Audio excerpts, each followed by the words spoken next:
Welcome back to the Grand Solar Minimum channel. Today is Thursday, January 18th, 2019. Let's take a look first of all at our current solar conditions here at grandsolarminimum.com.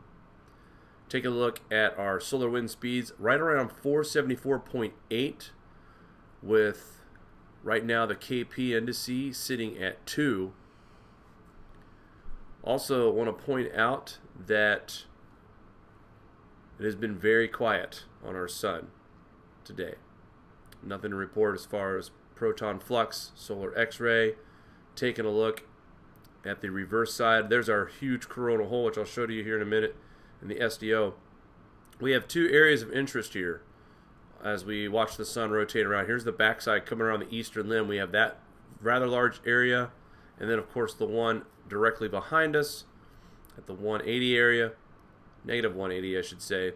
So those are two areas of interest that we'll be paying attention to. There's a small area as well just on the eastern limb.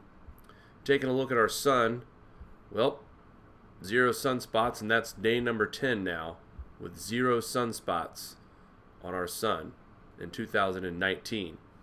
Taking a look at the SDO in motion, and if you guys take a look over here to your eastern limb side, we have that coronal hole. Now, this is expected to possibly produce minor geomagnetic storms on January 23rd and 24th, 2019. Watch out here, guys. There's that little area that I was talking to you about that's showing up on the eastern limb. Also, I thought I saw something in the corona that might have indicated a slight CME, but maybe that was my eyes playing tricks on me. Anyway, but yeah, right here on the eastern limb, as we watch towards the end of this run, we will see some small bright spots right here. And then, of course, a couple of areas that we will be watching for potential sunspot growth, as right now they're pretty strong. But we've seen this before where strong active regions like that will come around the eastern limb and then fade out. Taking a look at our TSI, which is now coming in at 1360.6765, and that's as of January 8th, 2019 as well. All right, let's get to some articles tonight. We have large number of dead fish, sulfur smell reported, Mayotte seismic volcanic crisis intensifies. Now, this is an older story. This came from the watchers on January 16th. Yeah, but I wanted to share this because this kind of gets a little personal as far as I'm concerned for the people of this area. But it says here, a large number of dead fish emerged at various sites off the barrier reef just east-southeast of Mayotte, the oldest volcanic island in the Coromos Basin, located between Madagascar and Mozambique. This is the site of an intense earthquake swarm that started in May 8th of 2018. Now they're still having these earthquakes. Now we've reported on this several times throughout the year. This article really kind of talks about the history and where fishermen should avoid. Here's the coordinates right here. Areas they need to avoid if they smell gas, burning rubber, plastic, or sulfur. Do not fish in that area. Stay away from these areas and exercise great caution. Do not take any risks. Fishermen were asked immediately to inform the authorities of any new event. Note their geographical positions, take photographs, and handle fish samples to marine nature park officials. It is strictly prohibited to proceed with sale of recovered fish, they said. I hope so. The population is asked to be very vigilant and refuse to buy and consume fish that are not usually found on the stalls. The news started to increase anxiety levels again, along with mistrust towards the authorities and scientific community there.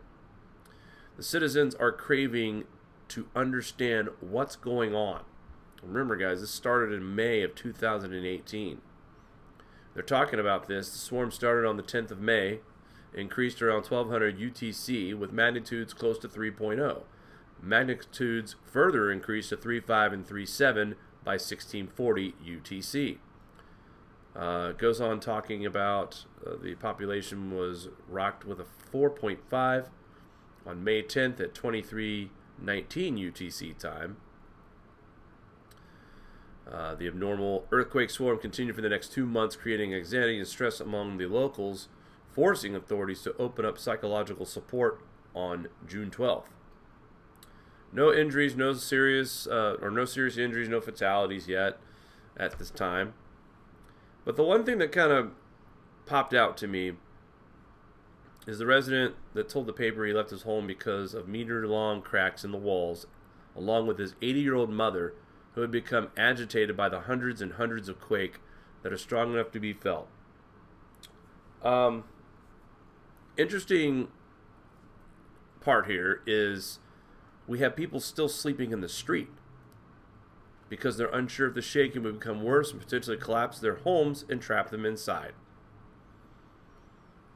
And this is when I read things like this is where I find the effects of the grand solar minimum very real.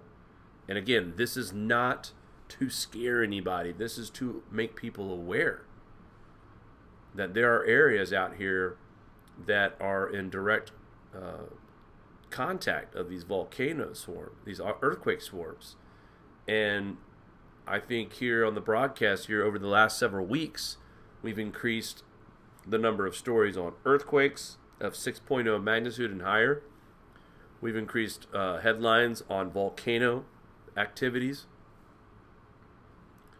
55,000 ash plumes have gone off, and just even the minor stuff. We're documenting all this because there's a reason this is happening.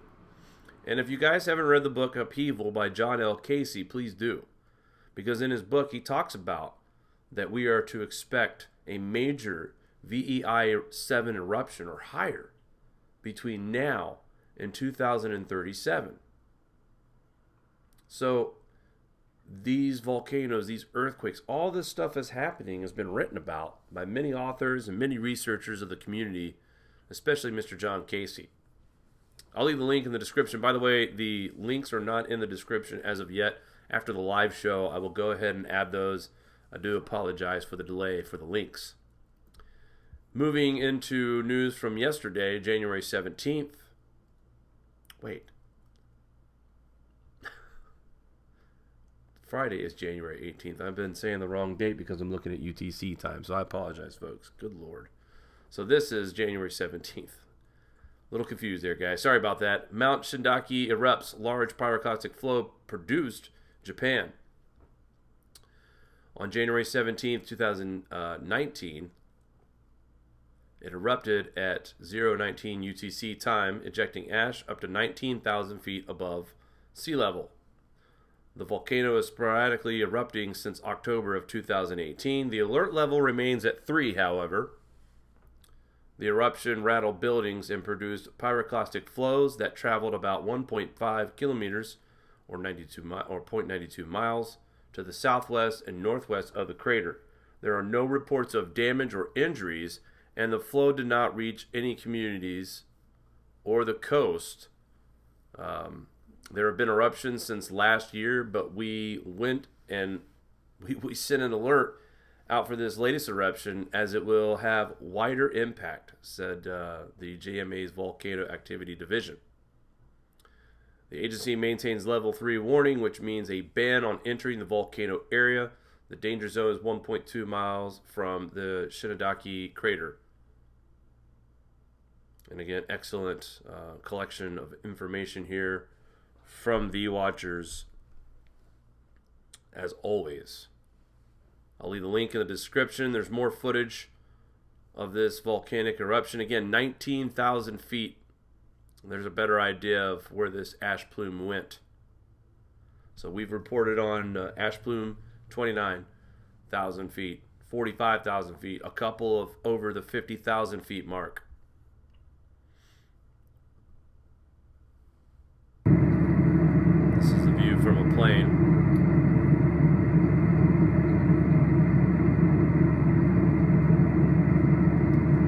Great footage. Once again, check out the watchers for all this footage and pictures. I'll leave the links in the description afterwards. And a little bit of earthquake news. Shallow 6.1 earthquake under Bismarck Sea, Papua New Guinea. A strong and shallow earthquake registered by the USGS as a 6.1. This happened at 15:06 UTC on January 17th. The agency is reporting a depth of 6.2 miles. Again, the Watchers gives stats here on who felt the shaking. It does not appear that we have any injuries with this earthquake. Mari, I know I talked to you about this when this happened. We didn't see any kind of tsunami warnings or anything like that, did we? This was just a 6.1 earthquake without the threat of a tsunami. Is that correct? Yeah, this was out in the middle of the water. I did check when I got the alert about tsunamis, and there was nothing big to report. I have on our website, you guys might have noticed if you hang out on the website, alerts that go off automatically when significant earthquakes and tsunami warnings and stuff go off. I try to delete them not to clutter up the website, because we do get quite a bit that aren't, like the volcano updates. All those are like automatic right now. I'm playing around with the idea of having these alerts show up, but it's a work in progress. Like this one right here? Yeah, that actually showed up as a significant earthquake. So I'm trying, if anyone is familiar with USGS and how they're classifying the significant earthquake feed, they have several different feeds, and I just figured to reduce the amount of clutter on the website, I just feature the significant earthquakes. And isn't it interesting that small Piedmont, earthquake? yeah. So, not 100% sure why. I have not had time to research that, but I'll probably either delete it or whatever. I don't know. But it just gives a brief thing, and it gives a quick link right off, so you can actually, the shake map and stuff, you can actually click on that. Oh, gotcha. And it'll take you right to the site. It's like just an automated alert system that I've set up on the website that I'm beta testing, essentially. These are part of the things that Mari is doing with this website. So that's why the relaunch of the website is kind of happening in pieces right now. But you've done a really good job of making this easy for people to research the information. I think you've got the alerts up here. We've got articles, participation from Starman, myself, and you. Penelope, is she yet? Or I know she has the ability, but still, we have people. We have a couple authors that I've approved for publishing on the grandsolarminimum.com for articles. It's all a work in progress. Right now, I'd call it sort of beta test mode, especially GSM social, where you have your own wall and your own, place to post GSM related articles, and you can create your own friends list of GSM friends and everything. It's like a network. It's like the Facebook of GSM, guys. Basically, yeah. So it's going to be interesting to watch it evolve, and if people want to help me test it out while it's sort of in its infant stages, that would be great. I definitely welcome people to the website and to create a login and test it out. Help me work through the kinks and stuff. See, there's a kink right there. What'd you click on? The activity thing isn't working? I think you signed out, though. That's why. Oh, I signed out. Yeah, you got to sign in, I guess. Who would have figured you have to sign in to view the social media part? Yeah, well, All right, thanks, Mari. Checking out another earthquake, or is this the same one? Nope, this is the same one. Sorry. There is another earthquake that we didn't mention, and that was the 6.6 earthquake that was felt in Vanuatu. And I thought I had that article up, but apparently not. All right, so let's go ahead and take a look. Oh, look at this, guys. Yep, you've seen it first here on the Grand Solar Minimum channel. We are talking about a heat record, and this is about the only spot on this planet that, in my opinion, is hot. Australia breaking some records here, December and January. Temperatures of around 104 degrees Fahrenheit was the highest record for December. the second highest for any month, says the BOM. Released on the 17th, numerous locations reported that the highest December or January daily max temperatures on record, with some locations exceeding their previous records by large margins. Overall, it was Australia's warmest December. These widespread heat waves during December and January followed an extreme heat wave that affected tropical Queensland coast during late November. That's awful, Jake. Sorry. At least you're honest. Rainfall was below average in Kimberley region, Western Australia, for several months towards the end of 2018. Ow. I did, didn't I? I sound like a guy from the Kiwi land. Into December, the region had seen little thunderstorm activity, no monsoon activity, and thus little cloud or moisture influencing the weather. With summer solstice occurring on December 22nd, down under, the sun during this period was almost directly overhead, providing maximum amount solar radiation. UV, I'm sure, was very biting in that particular situation. While exceptional climate events have approximated causes and accident and concurrent weather conditions, long-term trends also play a role. Australia's annual mean temperature has warmed just over a degree Celsius above baseline. Watch out, Australia. It's going to get hot. And, this is part of the reason why I'm reporting this is that so people can stop accusing this channel of correlating that everywhere on the planet is going to be cold during the grand solar minimum or entering the grand solar minimum at that point. This is just an example that there are different weather parts or different weather in different parts of the world. Right now we are experiencing some extreme heat in Australia.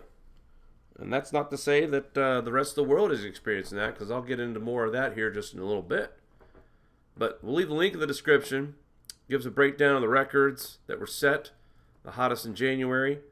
Now, looks like some of these people here in Australia do the same tricks that they do here in the United States.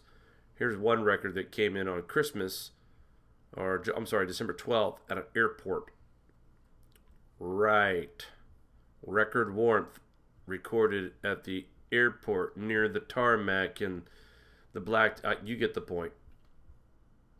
Taking a look at another storm. This one's also old, from January 15th, a couple days ago. Mari tweeted this out, and thank you, watchers, for covering this as well. But Jerusalem is bracing for a rare winter storm. This was back on Wednesday, January 16th. Strong winds and low temperatures were expected to persist for several days. National meteorologists said snow is expected to start falling in the northern mountains on Wednesday morning and spread to the peaks of central mountains, including Jerusalem, by the afternoon. Jerusalem Mayor Moshe Lyon said their municipality is preparing for the possibility of snow, adding the snow requires personal preparation of residents as well. Lyon called all residents to act with discretion and responsibility and heed the instructions of the municipality and security forces. Residents were also advised to equip themselves with non-electrical heating devices, trim greenery near cables as well. And obviously they're worried about, you guessed it, power outages, heavy snow in this region. You're going to get this heavy, wet snow. That's good. Look, and here's a good example of where I was going with this right now. See these tree limbs, how they're sagging down. Perfect example why they wanted everyone to trim tree limbs and things away from power lines. I will try to find an update on this as far as what actually we see and how much actually fall. It said here a major blizzard in 2013 knocked out the power of several neighborhoods after blanketing the city with up to 1 foot of snow. The same storm produced 3 feet of snow at higher elevations south of the city. So this is not that event was considered a once in a century event. So imagine what we're expecting is nowhere near as what they got before. But still, snow in Israel, it's not a headline that we see often, and I wanted to bring it up for tonight's show as well. All right, let's take a look at more Middle Eastern snow. That's right. The Syrian refugee camp in Lebanon buried in snow and ice. Refugee director blames global warming. Now, the headline's a little mixed up here because he doesn't actually say global warming, but we all know that climate change has replaced the term global warming. So I just wanted to clarify that. But like I said, we all know that climate change on the left is revolving around the global warming theory. Unusually cold and snowy weather battered northeastern Lebanon recently after affecting 250,000 Syrian refugees. The war refugees fled to Lebanon following the Islamic State siege of Iraq and Syria. Here is the Union Medical Care and Relief Organizations reported. It says here that snowstorm Norma is battering northeast Lebanon with heavy snow and rain, strong winds affecting normally 250,000 refugees. Hundreds of refugee camps and settlements in the area from Al-Khar Plain to Bekaa Valley have been devastated by the storm. The camp house several houses thousands of Syrian refugees in little more than tents and improvised wooden structures. It also reported 70% of Syrian refugees in Lebanon live below poverty line and 41% have precarious and unsafe housing. My God. Flooding and heavy rains in northern Syria, which started December 26, have also devastated IDP camps across the region. Thousands of personal possessions of the IDP were washed away, including medical supplies, wheelchairs, and equipment. These people in camps have lost what little they have had left and no way of replacing this. Now, Dr. Hassoum al-Fakar, which in Middle Eastern stands for Dr. Hassoum al-Ghor, chairman of the UOSSM International, said, climate change has unleashed hellish conditions on the Syrian refugees in Lebanon. These families are living in tents with all their clothes and possessions soaked in temperatures below freezing. Children, elderly, the infirm, and vulnerable will not survive much longer without being moved to warm and dry locations. This is a humanitarian nightmare and will require an enormous coordinated effort from all to reach these people in time. And I just wanted to show a little clip here of the flooding and the snow falling. This is an actual camp. Water just flowing on the ground right through the tents. No protection from this kind of weather whatsoever. That's snow beginning to fall. So dealing with floods, now snowfall. Look at that. Probably dealing with mudslides. And this is the end result from that storm. Beautiful scene, but not quite what these folks are used to as far as weather conditions. Alright, and one more thing before I get into tonight's update on Winter Storm Harper. I wanted to share this lovely story. Thank you from What's Up With That. Eric Worrell perfectly put a great spin on this story. And as Mari was telling me about this story, we were laughing about it, and I found this article, and no one had mentioned this part of the aspect of this situation. But grounded, President Trump helps Nancy Pelosi and her fellow Democrats reduce their carbon footprints. Absolutely hilarious, guys.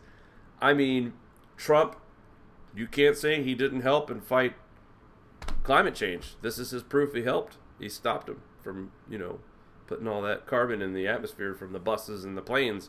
President Trump blocked Nancy Pelosi and her entourage from using an Air Force jet for a 7-day tour of Europe, Egypt, and Afghanistan, though he suggested they could book commercial flights if they want. In other words, don't you dare use taxpayer money.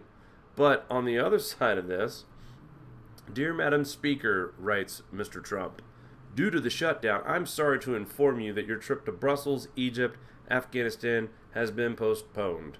We will reschedule this 7-day excursion when the shutdown is over. In light of the 800,000 great American workers not receiving pay, I'm sure you would agree that postponing the public relations event is totally appropriate. I also feel that during this period, it would be better if you were in Washington negotiating with me and joining the strong border security movement to end the shutdown. Obviously, if you would like to make your journey by flying commercial, that would certainly be your prerogative.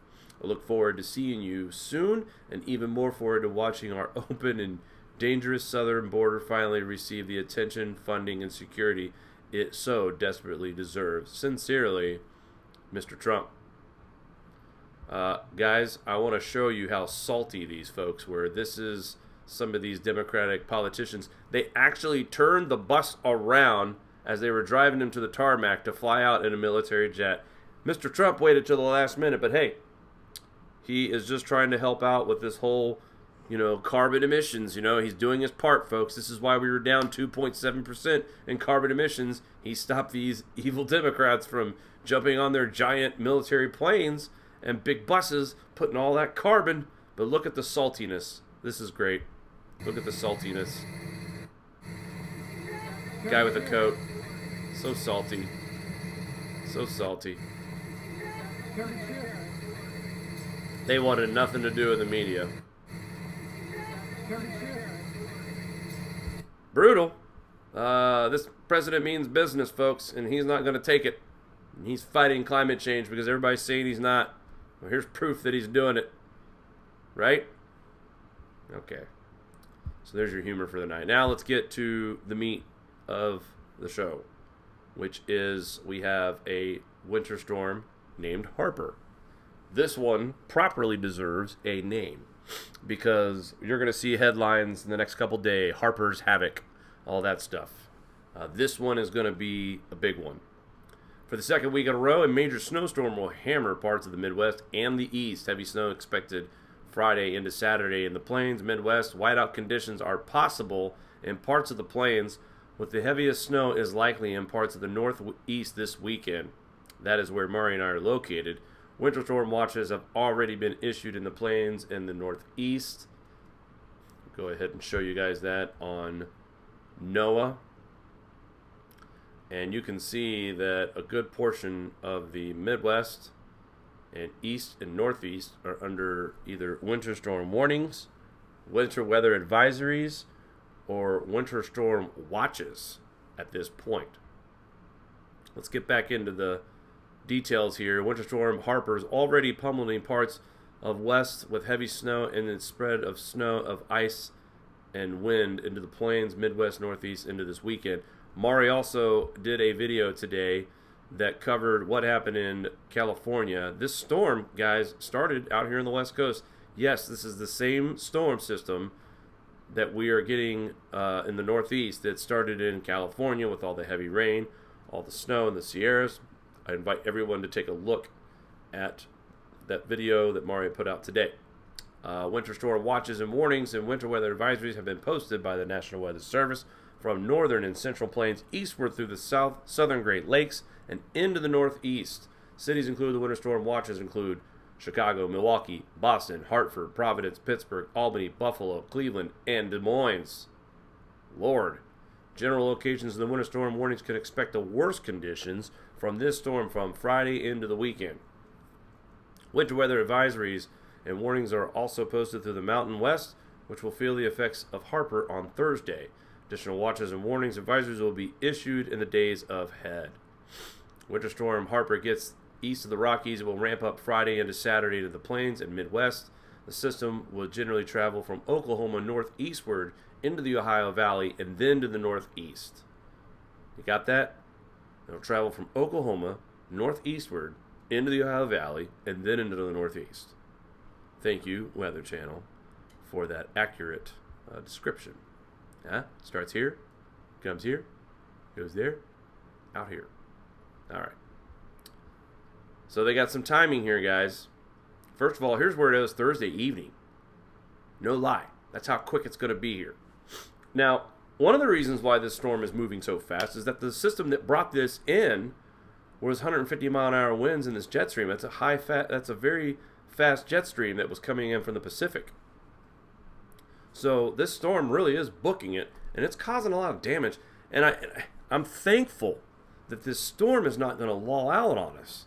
Because if this storm is a quick one like it's doing right now and dropping the numbers that it's dropping, holy hell. Friday, snow will continue over the Rockies, including down to the valley floors. Snow possible heavy will continue to spread into the plain states. Blowing and drifting snow is likely in parts of the Midwest. Evening commutes may be impacted by snow in some cities, including Kansas City, Omaha, Des Moines, Sioux Falls, and Milwaukee. Friday night snow should spread east into the lower Great Lakes, and rain may change to snow in Kansas, parts of Oklahoma. Some sleet or freezing rain may develop Friday night into parts of Missouri. By the way, Radical Garden, you will get some snow out of this storm. Starting on Saturday, the lower part of Michigan should see total from this storm itself somewhere between 2 to 4 inches, if not localized areas a little bit higher. So here's your little bit of snow. I'm sure you really don't want a whole bunch anyway, but finally, I know you've been waiting all year for it. Saturday, a large area of snow, heavy in some areas, is expected from parts of the Midwest spreading into the Northeast, with snow arriving in the New England mainly late Saturday. This is where this storm really gets cranking, because if you guys see here, we've got a lot of moisture in this storm. And in this particular area, of course, in this particular area here, where Pittsburgh, central Pennsylvania, Albany, there's very cold air already in place, especially tonight. Strong winds may accompany the snow in the Midwest, potentially leading to near blizzard conditions in some areas. I think we'll see that here in the Northeast, to be honest with you. A band of sleet and freezing rain is possible in Kansas, Missouri, eastward into Ohio, West Virginia, parts of Dayton, and southward. You guys had a bunch of snow last week. Now you're going to get a little bit of everything with snow and freezing rain mix. Precipitation may eventually change to rain along at least parts of I-95 late on Saturday. Sunday, still heavy snow is expected in the interior Northeast from parts of New York State to the lower Hudson Valley to parts of New England. The snow will linger in New England Sunday night. Strong winds will buffet much of the east, leading to areas blowing and drifting snow. Some sleet or freezing rain is possible in coastal and southern New England. So this storm got its start on Thursday, and by Sunday, we're still dealing with this storm.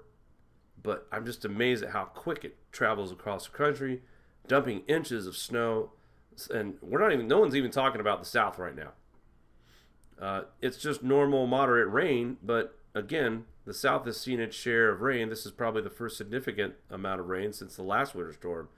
But while we're talking about the snow up here, I haven't heard a lot of reports on the rain. We'll keep our eyes on what kind of rainfall we get in the South from this storm. But take a look here. This is the map.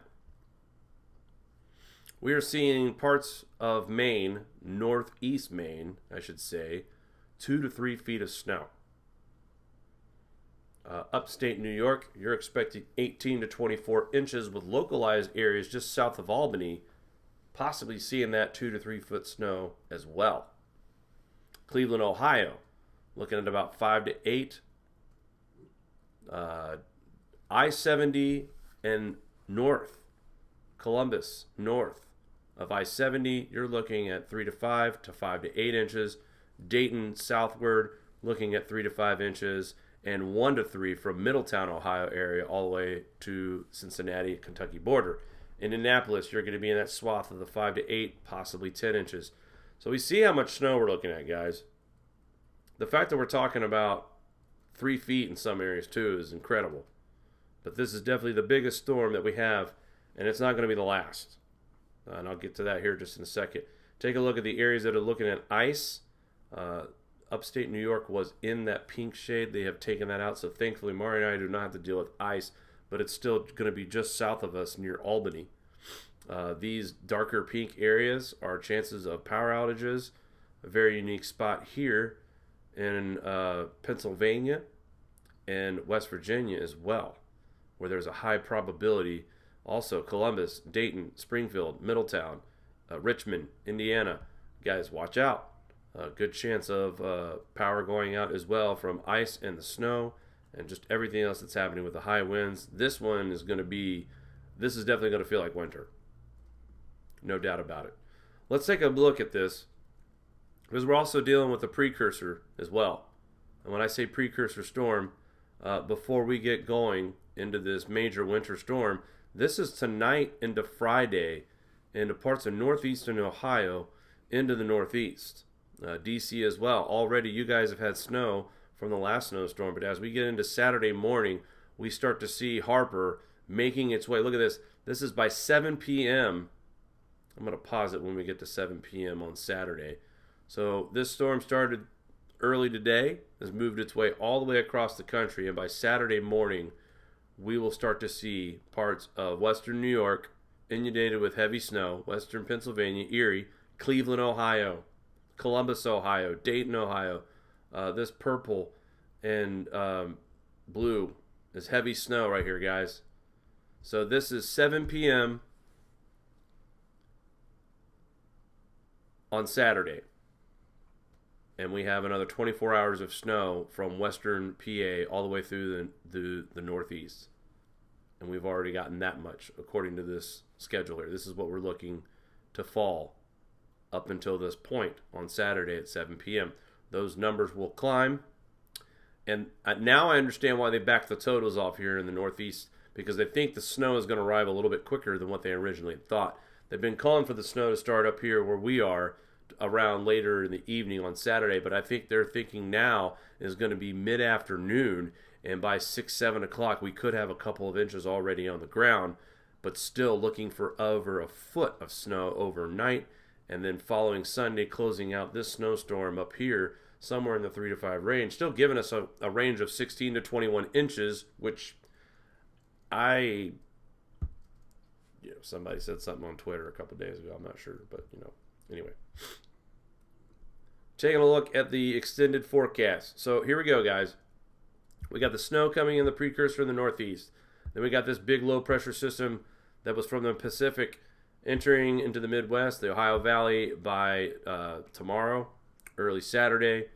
And then the business really gets going here in the Northeast by Sunday, overnight hours into Sunday morning, I should say. Very heavy snowfall for most of New York and just really the Northeast in general. And then that moves out. Very cold air follows behind it. We have another system moving in on it looks like the 22nd of January. And now the models are a little foggy on this. I've seen other models that have this as all snow, as we are just above the freezing mark in parts of New York. So this one's still on the limb as far as how much we're going to get from that, and that's Thursday. I've seen reports of anywhere from 3 to 6 inches in the Northeast on Thursday, and then by Friday to Saturday next weekend, following the storm, we have another little precursor snowstorm, a little clipper, and then followed by on Sunday another clipper that is also being followed up by another clipper on the 29th. So after this storm this weekend, starting January 22nd, it seems like every 2 days, the Northeast, Ohio, there's your storm on February 1st again. But the Northeast part of the United States will see snow chances every other day after January 22nd through through the beginning of February. Okay, let's take a look at this one more time. That is a pattern that has a lot to do with that cold air coming in from Canada. Take a look at this, guys. The northern part of the country is definitely in winter. Parts of Ohio, you're going to see some cold air by January 21st. From Ohio all the way into the Northeast, we'll have sub-zero temperatures on Monday after this storm has passed. Now, if they're calling for -4 or -5 in Albany, New York, and there's a foot of snow on the ground, or more, those temperatures might even drop a little further with that much snowpack. So keep that in mind. A little bit of a mild trend trying to start up here in the south, but we stay cold here in the Northeast, and then the northern plains gets in on the action with the cold air, dips all the way into Oklahoma once again. Parts of Arkansas and the south will see a little bit of this biting cold air, but by the 24th of January, we are looking at some very, very cold Arctic air moving in once again to the northern plains region. The Northeast and the northern plains will have the worst of this at that point. And then as we move into the 25th, still Arctic area hanging around the Great Lakes. And more colder air on January 26th. Again, another blast for the Great Lakes once again. Northeast, you're in the teens and 20s for the most part. Late in the month January, there tries to be a small little mild period of the mid-30s, but that quickly fails as this Arctic air reasserts its position in Canada and moves even further south. And there's -42 degree temperature readings in Canada, folks. Not too far away from the UP of Michigan. Those are nighttime lows. But look at this, Tuesday, January 29th. That cold air is just hanging around the Great Lakes, Ohio, western Pennsylvania, in the northeast.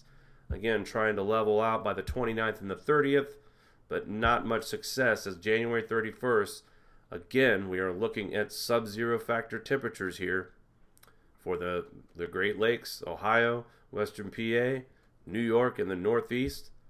And check this out. By the end of the month, look at that. That cold air is just building up even more in the beginning of February, as February 2nd is where we stop this. And that's the cold air that we have set to take place across the United States on February 2nd. So the point of this is that we've been talking about the stratospheric sudden warming event. What happens? Takes 2 to 3 weeks to fully kick in. And then we will see 4 to 6 weeks of, in my opinion, brutally cold winter here in the northern plains, Great Lakes states, and the northeast. And that's what's happening. I'm saying it like this because if you're not a believer now, I don't know what else it's going to take, because there's been a lot of people in this community who've been predicting this weather here in the States. Europe's already getting their first taste of the Arctic blast and snow. Now it's our turn, and it does look like the regions that's been predicted over and over, and that is the east and the northeast of the United States and parts of the south, will see colder than average temperatures, and that's happening. Very cold temperatures. Take a look here at the total snow depth by the time we get to January 23rd, and that's not counting the next several snowstorms after that. But we're definitely going to be dealing with almost 2 feet of snow in parts of the northeast. Ohio, you're going to be looking at about 1 foot of snow on the ground by next Wednesday. And the rest of the country has got some average snowfall. But look at how much of the United States is covered in snow on January 23rd. Yes, it's winter, so I guess it should be this way. But how about Texas and Oklahoma, New Mexico, Arizona? How about those states? Parts of Kentucky. Tennessee might even get on the action. Virginia. Some states that aren't used to seeing. So the very small corner of this country that's not looking at snow right now is in the deep south. Alabama, Georgia, Mississippi, Louisiana, South Carolina, North Carolina. North Carolina is almost in the mix, though. All right, I wanted to save this for you guys, see if we see any difference here in change. Ready? Not much. And this is how it does every day. But the biggest difference that's glaring at me right now, guys, look at the top row here. And I've lost my damn arrow again. Whatever. Look at the top. I'll move the live logo here, guys, if I can. Probably can't. Nope. Okay, so near Hawaii, 25 Celsius. That's the El Nino 3-4 region. 26 to the left of that, if you're looking straight at the screen. 26 again to the left of that. Where the 27s are, those are usually 29s, 30s. Again, this is not consistent. The North Atlantic's just drunk right now. And you go to the El Nino 3-4 index, it's still below El Nino threshold. El Nino, El No-No. That's all I got to say about that. And taking a look at our ice, look at this, guys. Rivaling numbers from 2012. On the increase, on the rise. Remember how everybody told you how 2018 was the worst year for ice growth? Well, it wasn't that great. But it sure is a lot better here in 2019 if you take a look at this. Huge difference, in my opinion, from last year to this year. And it just keeps growing. Take a look at the Arctic sea ice extent as of January 16th, 2019. All is well in the Arctic. Lots of ice. Isn't there, Alfred? Mr. Alfred Gore. And that's really all I have for tonight. Mari, did you want to say hello to everyone out there in YouTube land? I do. I just love everyone in the chat. They're, urging people to give us thumbs up, and they show their support. We have a lot of new faces in the chat, and it's just a pleasure, always. Let's see. Grant wanted me to share something on Facebook. We're on 2 separate computers. It's tricky, like pulling up stuff, so maybe I'll take a look at it and we'll put it on next show. Rain mentioned something interesting in the chat. the polar vortex in the Pacific, how it's affecting Hawaii, is barely breaking the 70s, which is 10 to 20 degrees below normal there. So, well, that makes sense on why we're looking at ocean temps as bad as, I mean, look how cold they are. Yeah, yeah. And Sandcastle Dreams, she told me to tell you, don't mention the South and snow in the same breath. LOL. But also something interesting she mentioned in the chat. She just recently found out her ancestors survived the Maunder minimum. Wow. So I told her to, hit me up on my email. I'd love to hear more about that.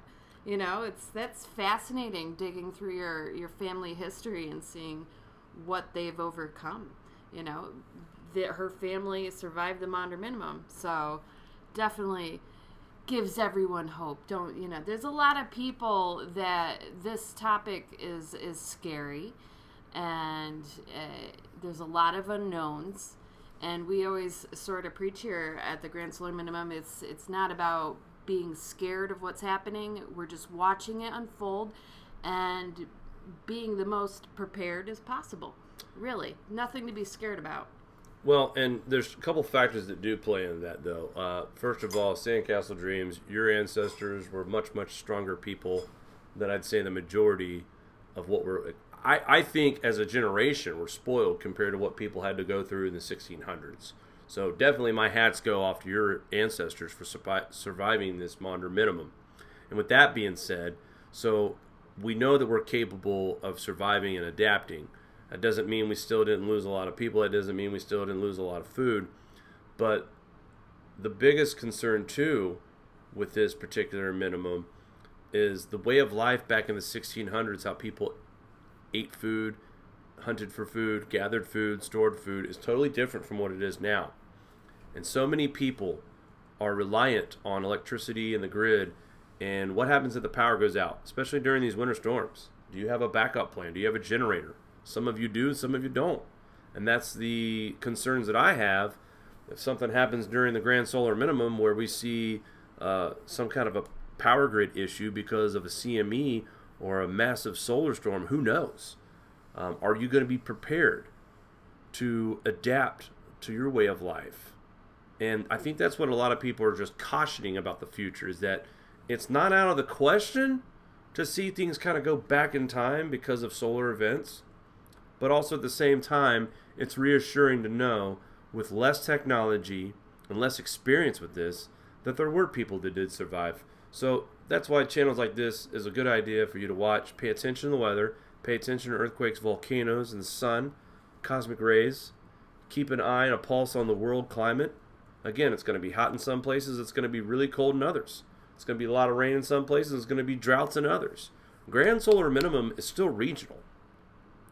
With the Milankovitch cycle and all the glaciation cycles, those are coming up. Those play a part too, but they have nothing to do with ice ages and Grand Solar Minimums. They're two separate things.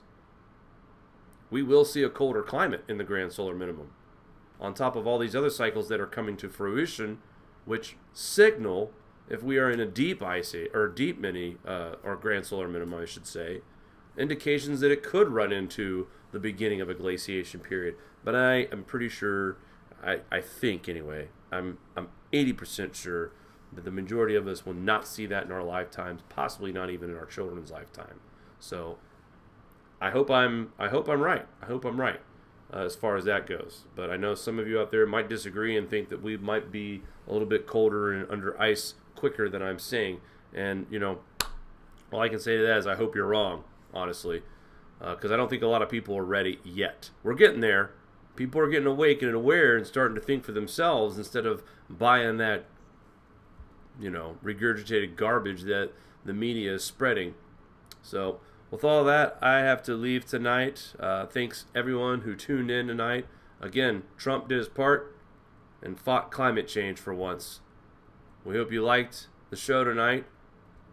Please subscribe, hit that bell for future notifications of our live show. We will be covering this event this weekend. Winter Storm Harper will be the main focus this weekend for the Grand Solar Minimum channel. So we will be live tomorrow night at 10 p.m.